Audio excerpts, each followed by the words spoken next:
Alhamdulillah wassalatu wassalamu ala rasulillah. La hawla wa la quwwata illa billah. Subhanaka la ilma lana illa ma'alamtana innaka antal alimul hakim. Rabbi shrah li sadri wa yassir li amri wahlul 'uqdatam min lisani yafqahu qawli, amma ba'du. Bapak-bapak, ibu-ibu, jamaah Masjid Raudhatul Falah yang dimuliakan oleh Allah Subhanahu wa taala, kita haturkan rasa syukur kehadirat Allah Subhanahu wa taala dengan mengucapkan alhamdulillahirabbil alamin, tsumma alhamdulillahirabbil alamin, walhamdulillahirabbil alamin. Atas limpahan rahmat, hidayah, inayah kepada kita semua, nikmat sehat jasmani rohani, nikmat iman Islam, istiqomah melakukan kebaikan dan amal soleh. Mudah-mudahan semua apa yang kita kerjakan, kita lakukan, diterima oleh Allah Subhanahu wa ta'ala. Yang kedua, ucapan Allahumma sholli wa sallim wa barik ala sayyidina Muhammadin, selalu dihadurkan kepada junjungan kita Nabi besar Muhammad sallallahu alaihi wasallam. Para jamaah sekalian, kita akan melanjutkan kajian kita masih surat Al-A'raf ayat 179.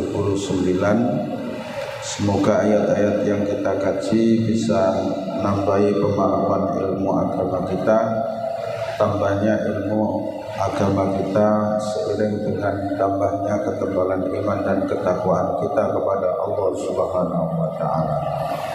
Ala hadini as-salihah al-Fatihah. A'udzu billahi minasy syaithanir rajim. Bismillahirrahmanirrahim. Alhamdulillahi rabbil alamin. Ar-Rahmanir Rahim. Maliki yaumiddin. Iyyaka na'budu wa iyyaka nasta'in. Ihdinas siratal mustaqim. Siratal ladzina an'amta 'alaihim ghairil maghdubi 'alaihim waladdallin. Amin. Bismillahirrahmanirrahim. Walaqad dzara'na, dan sungguh benar-benar akan kami penuhi li jahannama, untuk neraka jahanam, katsiron kebanyakan, minal jinni dari bangsa jin, wal insi dan dari bangsa manusia. Sungguh neraka jahanam itu akan aku penuhi kebanyakan dari bangsa jin dan bangsa manusia. Ini janjinya Allah, dan ini dikuatkan dengan huruf taukid la dan qad. Ini sama-sama mempunyai makna sungguh, Pak. La itu juga sungguh, la yang pendek, bukan la yang panjang. Kalau la yang panjang itu jangan atau tidak. Kalau ini sungguh, la itu sungguh, qad juga sungguh. Jadi sungguh double. Makanya diterjemahkan walaqad, dan sungguh benar-benar, dzara'na akan kami penuhi li jahannama, untuk neraka jahanam, katsiron kebanyakan, minal jinni dari bangsa jin, wal insi dan dari bangsa manusia. Kenapa Allah memenuhi neraka jahanam itu kebanyakan dari bangsa jin dan dari bangsa manusia? Karena lahum, bagi mereka, kulubun, hati. Mereka aku beri hati, kata Allah, la yafqahuna biha, tapi dengan hatinya itu dia tidak mau memikir, tidak mau angen-angen, tidak menggunakan hatinya. Begitu nggih. Banyak orang yang punya hati tapi dia itu tidak ada rasa kasihan sama sekali sama orang lain. Wonten apa mboten? Kata kan, duwe hati tapi gak duwe welas asih. Mentolowan. Kan begitu nggih. Punya hati tapi tidak punya rasa kasihan baik terhadap sesama manusia maupun makhluk selain manusia. Ini kanggone bangsa jin, kanggo menungso padha wae, Pak. Jin niku ya dikei hati, ya dikei akal, ya dikei pikiran, sama. Maka kedua golongan ini yang akan memenuhi neraka jahanam. Ya. Tapi yang jelas jamaah Masjid Raudatul Falah enggak akan menjadi penghuni neraka jahanam. Amin. Begitu nggih, bendera ngaji kok. Kan begitu nggih. Alhamdulillah. Ya enggak lah. Ini kan orang yang tidak menggunakan hatinya untuk beriman, tidak menggunakan hatinya untuk angan-angan kekuasaan Allah, tidak menggunakan hatinya untuk menaruh rasa belas kasihan kepada sesama. Ya. Terus walahum a'yunul la yubsiruna biha. Mereka mempunyai mata, pandangan, la yubsiruna biha, tapi dengan pandangan yang Allah berikan kepadanya tidak digunakan untuk melihat tanda-tanda kebesaran Allah yang ada di alam semesta. Kan begitu nggih? Punya mata tapi tidak bisa melihat kebenaran. Ya, tidak bisa membedakan ini perbuatan dosa dan ini perbuatan maksiat. Ini perbuatan salah, ini yang benar. Enggak bisa membedakan. Ya. Walahum adhanul la yasma'una biha. Mereka itu diberikan telinga-telinga tapi la yasma'una biha. Dengan telinga itu mereka tidak mau mendengarkan kebenaran-kebenaran yang Allah sampaikan melalui firman-firman-Nya. Ya. Jadi mempunyai pendengaran, tapi dengan pendengaran itu tidak difungsikan untuk mendengarkan nasihat yang baik, untuk mendengarkan kebenaran-kebenaran yang Allah sampaikan lewat firman-firman-Nya.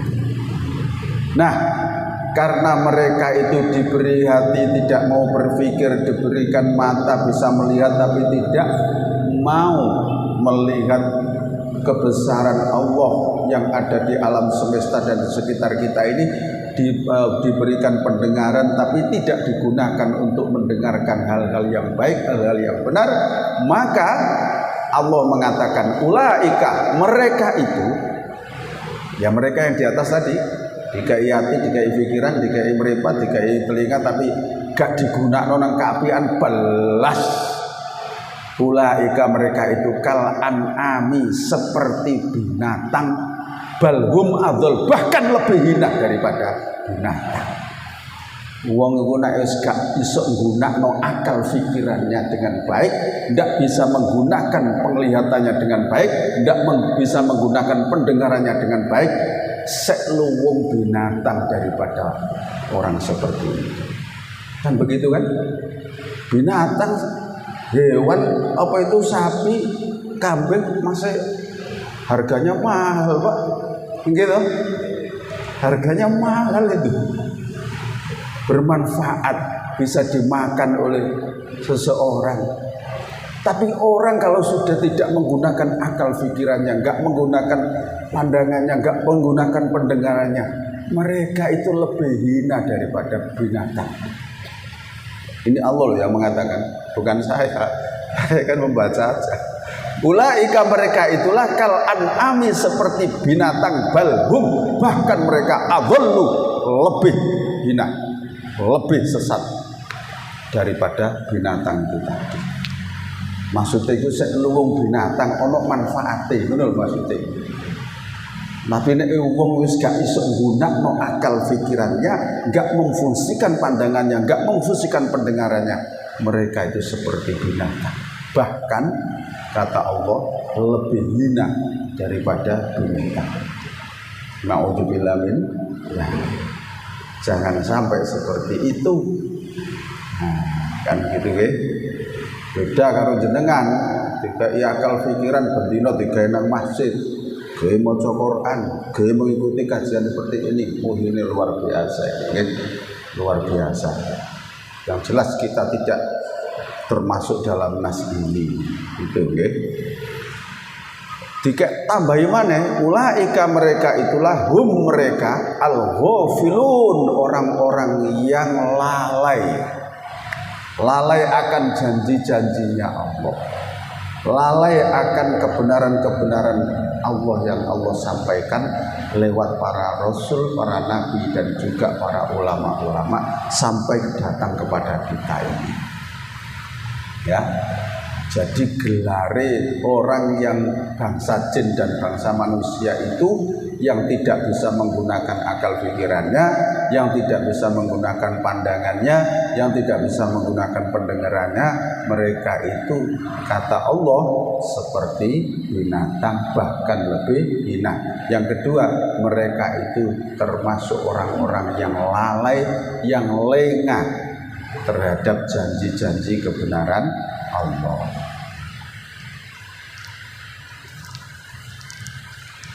Jadi kalau orang itu diberi akal pikiran, padahal yang membedakan manusia dengan binatang itu terletak pada apanya? Akalnya kan? Karena kalau diruntut, kita punya mata, binatang juga punya mata, kan begitu kan? Kita punya mulut, binatang juga punya mulut. Kita punya pendengaran, binatang juga punya pendengaran. Apa yang kita punya, binatang juga. Tapi yang membedakan antara manusia dengan hewan adalah akalnya. Kalau binatang tidak diberi akal, kalau manusia bangsa jin diberikan akal. Yang dengan akal itu kalau dia gunakan bisa memilih mana yang benar, mana yang tidak, mana yang salah, mana yang tidak, mana yang halal, mana yang haram. Tentunya melalui bimbingan firman-firmannya lewat para nabinya sampai lewat kepada para ulama, para ustadz sampai kepada kita. Jadi yang membedakan adalah itu. Makanya Allah itu dalam surat At-Tin ngendikan laqad khalaqnal insana fi ahsani taqwim. Allah berfirman ngoten, Pak. Laqad sungguh benar-benar ono laqate maneh. Laqad khalaqna, telah kami ciptakan. Laqad khalaqnal al-insana, manusia itu fi ahsani taqwim, dalam bentuk yang sebaik-baiknya. Jadi Allah gawe makhluk sakmene kae niki Pak, gunung, bumi, daratan, batu-batuan, pohon-pohonan, binatang, hewan yang melata, terus ikan yang ada di laut. Semua makhluk Allah diciptakan ini yang paling baik ciptaan Allah di antara ciptaan yang ada di alam semesta ini, yang paling baik adalah manusia. Siapa yang mengatakan itu? Allah sendiri. Sungguh benar-benar telah kami ciptakan manusia itu fi ahsani taqwim, dalam bentuk yang sebaik-baiknya. Begitu kan, Pak? Nah, fi ahsani taqwim itu ditafsirkan dalam bentuk yang sebaik-baiknya itu karena manusia itu selain dari postur tubuh yang aku buat beda dengan makhluk yang lain, manusia itu aku bekali dengan akal pikiran. Sehingga dalam bentuk yang sebaik-baiknya itu adalah fi ahsani taqwim, karena manusia diberikan akal pikiran. Ya. Makhluk yang lain tidak diberikan akal pikiran. Kan begitu kan? Jadi sebaik-baik bentuk, Pak, Mestinya kalau manusia itu pada fitrahnya dari diciptakannya oleh Allah itu, mestinya manusia itu menjadi makhluk yang terbaik di muka bumi. Karena dari segi ciptaan saja sudah fi ahsani taqwim gitu loh. Nah, tapi diberikan fi ahsani taqwim, tidak menggunakan akal sehatnya, tidak menggunakan panca indera yang digunakan, ya padha karo binatang. Ya bahkan lebih hina daripada binatang. Selung binatang regane mahal. Tapi kalau manusia sudah tidak menggunakan akal pikirannya, gak ono regane, Pak. Kan ngoten nggih? Enggak ada regane. Alor ngidul cuma terus nyangkruk sana nyangkruk sini itu aja. Yang penting seneng setiap hari apa yang dia mau dikerjakan, enggak ada harganya. Nah gitu gitu. Jadi manusia ini, kita ini diciptakan oleh Allah dalam bentuk yang sebaik-baiknya. Enggak ada makhluk selain manusia yang terbaik. Manusia ini paling baik, Pak. Satu baik dalam postur tubuh. Postur tubuhnya baik manusia ini, Pak. Hewan dengan manusia jauh. Coba hewan jenengan pakai jaket, ya gak ganteng belas kok. Tapi jenengan pakai celana, pakai baju, jaketan, dasian, luar biasa ini. Gitu, pakai sepatu, ya luar biasa manusia ini, Pak. Ya, makanya jenengan harus bersyukur dijadikan manusia ini dan diberikan akal yang sehat. Jadi harga manusia itu terletak pada akalnya, kan begitu kan? Walaupun sesama manusia loh Pak, tapi kalau akalnya nggak waras, kira-kira ono regane bukan? Akalnya nggak waras, alias gila misalnya, kira-kira ada harganya nggak? Nggak ada harganya, Pak. Jejak ngomong ya gak iso, dikon rewangi nyambut gawe ya gak ngerti, gak akalnya gak sehat, kan begitu? Gak ada harganya. Nah disitulah Allah itu mengatakan seperti itu fi ahsani taqwim. Ya. Kemudian berikutnya, walillahi, dan bagi Allah al asma'u, beberapa nama, al husna, yang baik. Allah itu mempunyai beberapa nama. Berapa yang sudah disepakati oleh para ulama? 99 nama Allah. Oleh karena itu fad'uhu biha, berdoalah kamu sekalian dengan pakai nama-nama Allah itu tadi. Kita ini disuruh berdoa dengan nama-nama Allah tadi. Misalnya minta ampun, ya Allah ya Ghaffar, ya Allah ya Ghaffar, ighfir dzunubana, ya Allah ya Ghaffar, ya Allah ya Ghaffar, wahai Zat yang Maha Pengampun, wahai Zat yang Maha Pengampun, ighfir lana dzunubana, ya Allah ampunilah dosa-dosa kami ya Allah. Nah, kalau jenengan nggak bisa bahasa Arab ya langsung aja, wahai Zat yang Maha Pengampun, ya Allah ampuni segala dosa-dosa kami. Jadi jenengan sebut dulu namanya ini, sifatnya itu, ya. Nah misalnya kok panjenengan kepengen njaluk rezeki, ya sing akeh maca ya Razzaq, ya Razzaq, ya Razzaq, ya Razzaq, ya Razzaq, wahai Zat yang Maha memberi rezeki, urzuqna, ya Allah berikan rezeki kepada kami. Nah kalau panjenengan misalnya kok nggak bisa bahasa Arab, nggak apa-apa, ya langsung aja loh. Wahai Zat yang Maha memberikan rezeki, berikan rezeki kepada kami ya Allah, rezeki yang halal dan barokah. Kan begitu Pak. Nah gitu loh. Jadi fad'uhu biha, Allah itu mempunyai nama-nama yang baik. Fad'uhu biha, maka doalah kamu dengan menggunakan nama-namanya. Kan begitu ya. Nah gitu loh Pak. Saya pernah berjumpa dengan orang yang sudah usianya itu hampir 60-an kayaknya di Jombang waktu itu. Namanya sudah lupa saya. Tapi saya ketahes, Pak. Terus saya tanya, "Mbah, jenengan iki yes pinten, Mbah?" "Oh, sepeda anak." "Jenengan kok sik kewiyeng kados ngeten.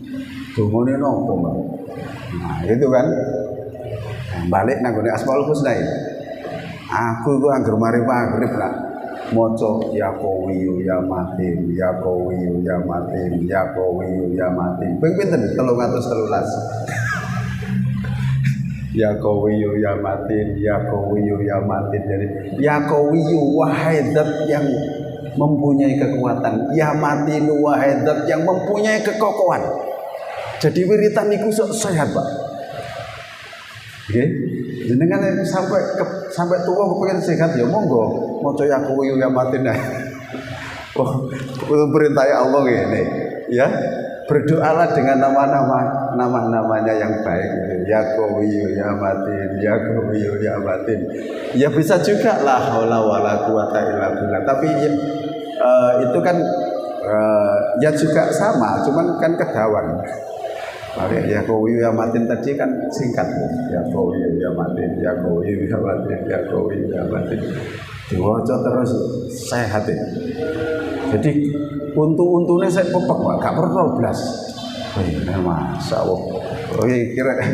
Jadi ternyata ya memang Allah mempunyai beberapa nama yang baik, maka berdoalah dengan nama-nama itu gitu ya. Ya jadi seperti itu. Ingin dibukakan pintu-pintu rahmat dan rezeki ya Fatah ya Razzaq, ya Fatah ya Razzaq, ya Fatah ya Razzaq, ya Fatah ya Razzaq. Wahai zat yang membukakan segala pintu rahmat, ya Razzaq, wahai zat yang yang maha memberikan rezeki, berikan rezeki kepada kami. Nah, gitu loh. Terus pokoknya jenengan lanjutkan dengan doa-doa jenengan sesuai dengan Asmaul Husna yang itu. Nah, gitu kan. Misalnya jenengan kok bertaubat, nah taubat ya Tawwab, ya Tawwab, ya Tawwab, ya Tawwab, ya Tawwab, wahai zat yang maha menerima taubat. Nah gitu, ya Tawwab dulu beberapa kali. Ya Allah, wahai zat yang maha menerima taubat, terimalah taubat kami ya Allah, ampuni dosa-dosa kami ya Allah. Nah gitu kan. Jadi itu Asmaul Husna itu semuanya mempunyai arti yang dasar itu ya. Mempunyai arti yang dasar. Nah, nek gawe anteman saya teringat ono kasus ninja ini digembleng sama kiai. Uritane apa? Ya Kohar, ya Jabar, ya Kohar, ya Jabar. Ini kanggo anteman iki, Pak. Tapi ada aturannya gitu ya. Ada aturannya. Gitu. Nah, waktunya peristiwa ninja kemarin itu kan santri-santri digembleng sama kiai-kiai tertentu ya. Saya termasuk ikut gembleng Kiai Muni di dekat Kediri sana, jam 12 bengi. Ngomong wiritan gitu itu. Ya jadi monggo tergantung kepada kebutuhan kita. Tergantung kepada kebutuhan kita ini ingin apa. Yang penting dibaca rutin gitu loh guys. Misalnya kok ya Fatah ya Razzaq, ya Fatah ya Razzaq tiap setelah subuh berapa. Itu yang penting rutinnya. Yang penting rutinnya gitu. Misalnya dengan baca 41 kali, setelah itu berdoa. Ini begitu kan? Ya. Misalnya jaluk keselamatan ya salam, ya salam, ya salam, ya salam. Wahai zat yang memberikan keselamatan. Jadi itu makanya sampai ada istighosah itu kan semua yang dibacakan Asmaul Husna itu Pak. Istighosah itu Pak. Minta pertolongan dengan nama-nama Allah itu. Jadi tergantung kepada kebutuhan saja. Allah itu mempunyai beberapa nama. Wadaru dan tinggalkanlah alladzina orang-orang yang yulhiduna mereka meremehkan fi asma'ihi akan nama-namanya. Orang-orang yang meremehkan akan nama-namanya ya biarkan saja. Gitu ya. Sayujzauna mereka akan diberikan balasan. Waduh baterainya meledak.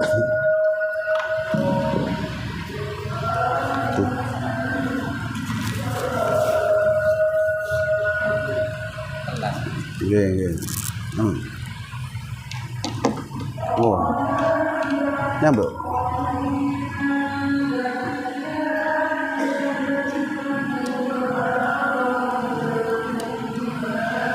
Sakit.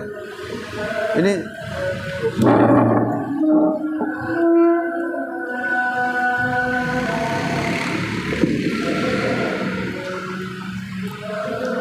oke. Cukup ya. Aman.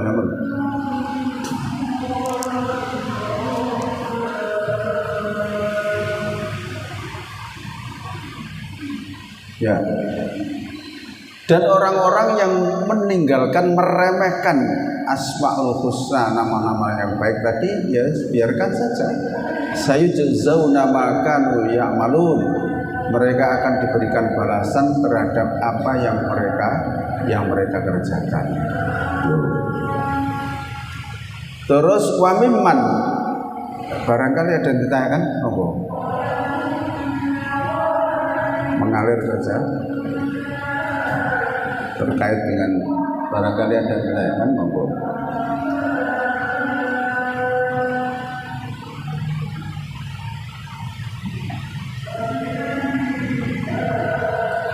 Wadan wa mimman dan diantara orang yang khalaqna kami ciptakan umat yahduna mereka memberi petunjuk bil haqqi dengan dasar kebenaran wabihi dan dengan petunjuk itu ya'dilun mereka bisa berbuat adil di antara manusia.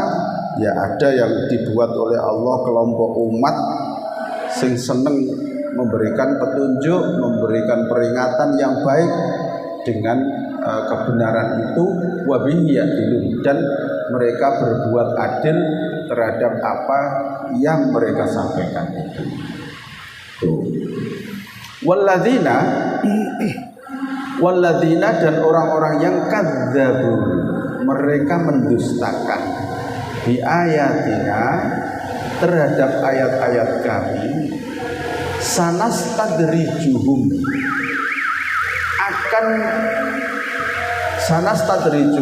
akan kami berikan kehinaan secara berangsur. Gitu Pak, itu maknanya agak panjang. Orang kafir, orang yang mendustakan ayat-ayat Allah akan diberikan kehinaan secara berangsur. Min haitsu la ya'lamun di mana mereka tidak mengetahui kalau Allah itu memberikan kehinaan kepada mereka ya, secara berangsur. Nah, jadi orang-orang kafir itu ketika dia itu mendustakan ayat itu tidak langsung kontan diberikan adab saat itu, tidak. Tapi kata Allah wa umli lahum kami berikan tempo, maksudnya itu kami berikan tempo bagi mereka itu. Ya. Alladzi apa itu inna kaidi sesungguhnya tipu dayaku matinun adalah kuat. Jadi orang-orang yang mendustakan ayat-ayat Allah itu secara berangsur Allah akan berikan siksaan, hukuman, kehinaan di mana mereka itu tidak tahu kalau kehinaan itu adalah karena akibat dari perbuatan mereka yang mendustakan itu. Wa umli lahum dan aku berikan tempo kepada mereka. Maksudnya itu tadi tidak langsung begitu mendustakan tuh saat itu pula dibalas oleh Allah, enggak. Ya. Tapi Allah punya cara sendiri punya cara sendiri kapan nanti mereka itu akan mendapat balasan dari apa yang mereka kerjakan. Sama juga dengan begini, bapak-bapak, ibu-ibu, kalau kita berbuat baik, ya, misalnya beramal soleh, misalnya bersedekah dan lain sebagainya, bukan berarti terus langsung Allah itu memberikan balasan langsung dari harta yang kita sedekahkan itu. Kan janjinya Allah kan begitu kan. Barang siapa yang bersedekah itu kan akan Allah ganti berapa kali lipat itu, seperti yang dijanjikan oleh Allah di dalam Al-Quran. Tapi ganti itu bukan langsung jenengan sedekah saiki terus rong dino ono balasane, enggak begitu. Allah membalas itu secara perlahan, baik keburukan maupun kebaikan yang dilakukan manusia, sampai manusia itu min haitsu la ya'lamun, tidak tahu kalau itu balasan dari perbuatannya gitu loh. Tidak tahu kalau itu dari perbuatannya. Ya jadi kalau penjenengan tuh amal saiki terus kapan gitu teko balasane, itu gak tahu. Itu amal sing ndi kira-kira. Nah, ini maksudnya apa? Biar manusia tidak sombong. Gitu loh. Sampai manusia itu nggak tahu. Lah misalnya saiki digawe ngene. Jenengan saiki amal ndek masjid misalnya mlebu masjid masukkan uang 50.000. Nah, misalnya 50.000 ke kotak infak. Amal soleh itu balasannya tiap satu kan 10 kan. Berarti 50.000 dikalikan 10. Piro balasannya? Nah, kan begitu kan? Tapi balasan itu kan bukan berarti begitu amal saiki terus esok langsung teko. Nek langsung dikontan pasti jenengan. Oh, iki lho balasannya amal sing iki. Kan begitu kan? Akhirnya ujub kan? Nah, gitu kan. Duit sampean kok akeh cak. Wah, iya ora aku iki mari maghrib mari amal 50.000 aku langsung saiki oleh 500. Lho, pondok-pondok koncone. Ya, kalau misalnya loh ya, balasan itu tidak diberi tempo oleh Allah, langsung dibales, itu justru malah nggak baik untuk kita itu. Nah, itu caranya Allah itu seperti itu. Lah kapan balasannya Allah? Ya nanti Allah itu sudah punya waktu sendiri. Kapan? Nggak tahu. Sampai manusia itu dibikin tidak tahu kalau itu balasan dari amal mana yang apa itu dia lakukan. Kapan? Tidak tahu. Gitu. Awalam yatafakaru, tidakkah mereka berpikir masohibihim, tidaklah teman mereka, maksudnya Nabi Muhammad, min jinnatin itu dari penyakit gila. Jadi Nabi Muhammad itu Pak, tidak hanya sekedar dihina oleh orang-orang kafir itu hinaan yang remeh-remeh, tidak. Nabi Muhammad itu dianggap gila Pak, ya, sehingga orang-orang kafir itu memprovokasi teman-temannya itu. Awas yo tak kandhani, ojo melu Muhammad yang gila itu. Ketemu koncone mana? Jangan sekali-kali mendekat pada Muhammad yang gila itu. Koncone itu dikandhani kabeh, Pak. Ya. Tapi walaupun Nabi Muhammad begitu itu, ya tetap ketika malam itu dapat wahyu, pagi tetap disampaikan. Walaupun digila-gilakan, didusta-dustakan, dibohong-bohongkan, tetap disampaikan. Maka ketika Nabi Muhammad itu menyampaikan ayat itu, pasti ada 1, 2, 3 orang itu yang dalam hatinya itu berpikir, Pak, mosok saya Muhammad kok gila begitu, mosok sih perasaan saya selama ini saya ketahui Muhammad itu jujur ke orangnya. Nah, orang-orang yang seperti itu maka secara perlahan nanti terus secara diam-diam langsung mendekat kepada Nabi Muhammad dan beriman. Tapi juga ada yang provokasi begitu. Muhammad itu gila, Muhammad itu bohong, Muhammad itu membuat-buat agama baru. Itu sudah wis umum, Pak. So saiki ngono wis dimuat wis medsos lah. disebar grup bahwa Muhammad itu gila. Maka Allah itu tidak terima, Pak. Awalam yatafakkaru, tidakkah mereka berpikir masohibi min jinnah, tidaklah teman mereka, ya maksudnya Nabi Muhammad itu min jinnah, dari penyakit gila. In huwa, tidaklah dia Muhammad illa nadhirun, kecuali orang yang memberikan peringatan, mubinun yang nyata.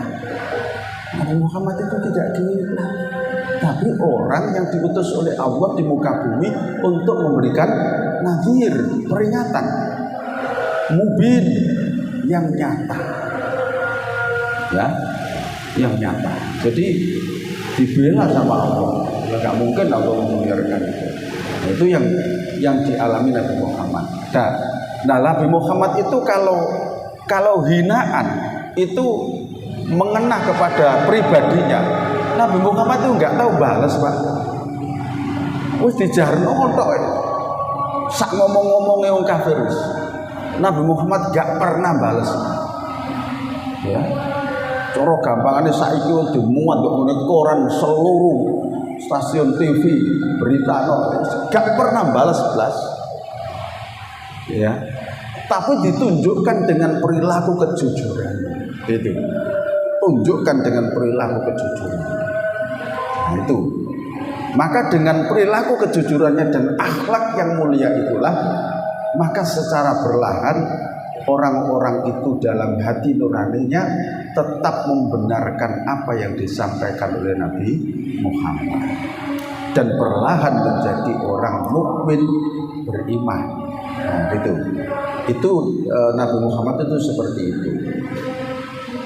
Nah, tapi jadi saya ulang lagi, kalau pribadinya Nabi Muhammad itu yang diinjak-injak, dihina, itu Nabi Muhammad tidak pernah balas. Tapi kalau agama yang dinodai, Nabi Muhammad orang yang paling pertama untuk membalas itu. Nah, itu bedanya begitu, Pak. Bedanya dengan kita itu begitu, Pak. Kita ini kalau kebalikannya kita ini. Kita itu kalau harga diri kita yang diinjak-injak, langsung, Pak. Tapi kalau agama dihina, tenang-tenang saja. Nah, itu, Pak. Orang saat ini seperti itu. Nah, itulah Nabi Muhammad, sehingga mereka itu menggila-gilakan Nabi Muhammad itu gak pisan pindho, sak bendino menghina Nabi Muhammad itu. Tapi Allah juga membela, in huwa illa nadhirun mubin, tidaklah dia itu kecuali seorang yang memberikan peringatan. Itu. Ada yang bertanya?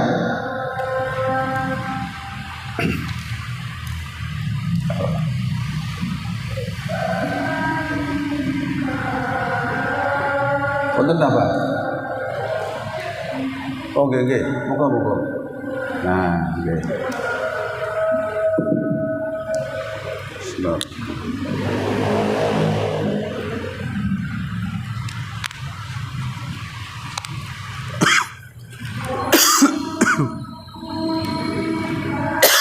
Moga-moga. Oke. Pak Ustaz, saya mau tanya. Oke. Tadi Pak Ustaz bilang orang yang beri akal baik dan akal jelek dan sehat ya. Kalau kita ini seperti kita kan digerakkan yang baik, seperti kita. Kalau orang gila berarti tidak ada sehat ya. Berarti apa dosanya banyak dosanya orang gila. Oke. Terus pentingnya, tolong dibantu pertanyaannya, gimana yang dimaksudkan? Orang gila itu berarti manusia diberi akal. Ada dua, akal sehat dan akal sehat. Kaitannya seperti punya akal sehat. Tapi kalau orang gila itu kan tidak sehat. Banyak dosanya. Berarti banyak dosa orang gila. Istilah orang gila itu bukan akalnya yang nggak sehat, Pak. Akalnya nggak normal. Kalau sehatnya tetap sehat, cuma tidak berfungsi. akalnya itu tidak berfungsi normal sebagaimana yang lain begitu loh. Bukan berarti banyak dosanya, tidak gitu loh. Nah, karena tidak normal akalnya itu tidak berfungsi sebagaimana yang Allah inginkan, maka orang gila ya tidak dicatat amal baik dan buruknya, Pak. Mas yo nglakoni apa ya gak dosa wong akalnya gak berfungsi. Gitu loh, Pak. Akalnya tidak berfungsi. Nah, adapun yang punya akal sehat juga fungsinya normal terus tidak digunakan dalam kebaikan, ya kenal ayat tadi itu. Ancaman ayat tadi itu, Pak. Nggih. Nggih. Nggih. Adalah, monggo. Nah, monggo Mas. Waalaikumsalam. Terima kasih untuk pembahasannya. Saya ingin bertanya tentang yang surat Al-Kahf 179 tentang panca indera yang dipergunakan tadi. Mata telinga dan sebagainya. Itu kan seharusnya kita menggunakan panca indera kita untuk melihat kebesaran Allah dan lain sebagainya. Itu kan dengan kita sudah ditunjukkan, tapi kita tidak peka akan hal tersebut. Misalkan seperti kejadian-kejadian bencana atau misalkan ada kejadian-kejadian yang lain yang terjadi di tetangga misalkan, itu kadang-kadang kita tidak peka terhadap hal itu gitu. Bahwa itu adalah peringatan atau sebuah pelajaran yang harus kita ambil gitu dari Allah. Nah, itu bagaimana caranya untuk kita menimbulkan sebuah kepekaan dari panca indera kita itu menangkap semua kebesaran Allah. Jadi tidak semua orang yang diberi panca indera normal itu terus dia itu sampai mendalam olehnya apa ya, angen-angen akan peristiwa yang terjadi. Tidak semua. Orang yang diberikan kepekaan seperti itu, begitu ada musibah segera, oh berarti aku berbuat ini karena ini. Ketika ada tetangga yang keluar musibah, oh berarti tetangga itu mungkin begini, mungkin dijadikan pelajaran sehingga menjadikan dia itu lebih taat lagi kepada Allah. Itu tidak semua orang mempunyai kepekaan begitu. Ya, dan supaya mempunyai kepekaan, ya sering ngaji seperti ini, Mas. Sering ngaji seperti ini, hadir di majelis taklim begitu, Pak. Jadi para pejabat yang korup, Pak, itu bukan berarti gak iso maca Quran, Pak. Lah ngoten ta? Para pejabat yang korup itu bukan berarti gak iso maca Quran. Ya kadang-kadang wis ro artine, tapi belum mempunyai kepekaan untuk ke situ. Kenapa? Ya dia itu kurang ngaji ini, Mas. Cuma sekedar lewat ini aja. Lah kalau yang mau ngaji, mendengarkan ngaji, baik ngaji begini ataupun di YouTube ya, terus diangen-angen. Ya ini nanti akan kepekaannya akan refleksnya akan bagus itu. Jadi sinyalnya tuh langsung langsung peka gitu. Nah, gitu lah. Nah, makanya di dalam firman Allah itu wa may yattaqillaha yaj'al lahu furqanan. Barang siapa yang bertakwa kepada Allah, maka Allah akan menjadikan dia itu furqanan. Furqan itu diberikan kepekaan untuk bisa membedakan mana yang baik, mana yang buruk, mana yang halal, mana yang haram, dan cepat diberikan kepekaan untuk mengambil pelajaran dari peristiwa itu. Syaratnya harus bertakwa. Tapi kalau tidak bertakwa ya tadi, walaupun bisa baca Quran ya tetap melakukan begitu. Nah gitu ya. Jadi ya itu Mas. Terima kasih pertanyaannya. Ya, sabun. Terakhir berarti bapak-bapak, ibu-ibu, kita insya Allah ini pertemuan terakhir. Dan saya mohon izin, mohon pamit, mohon doa. Insya Allah saya akan melakukan ibadah haji tahun ini, Pak. Insya Allah saya berangkat tanggal 27 berarti pendai Senin depan itu kloter 64 gelombang kedua. Mohon doanya, mudah-mudahan pertama mohon dimaafkan semua kekhilafan saya, baik yang terucap maupun yang berupa sikap, dan yang kedua mohon doanya mudah-mudahan keberangkatan saya dan rombongan diparingi sehat walafiat. Itu ya. Dan di sana pasti saya doakan jamaah dari Masjid Rojatul Falah, pasti saya doakan. Itu ya. Itu Bapak, dan ya nanti bisa kita mulai lagi setelah saya datang dari haji. Betul ya? Saya berangkat tanggal 27 Mei. Ini Mei. 27 Mei, insya Allah datang tanggal 9 Juli. Jadi berangkat 27 Mei, datang 9 Juli. Terhitung 42 hari. Insya Allah begitu. Saya dengan 2 adik saya dan juga 1 rombongan. Oke, mohon doanya gitu ya. Kita akhiri dengan doa untuk majelis. Subhanakallahumma wa bihamdika asyhadu an la ilaha illa anta astaghfiruka wa atubu ilaik. Alhamdulillahirabbil alamin. Assalamualaikum warahmatullahi wabarakatuh.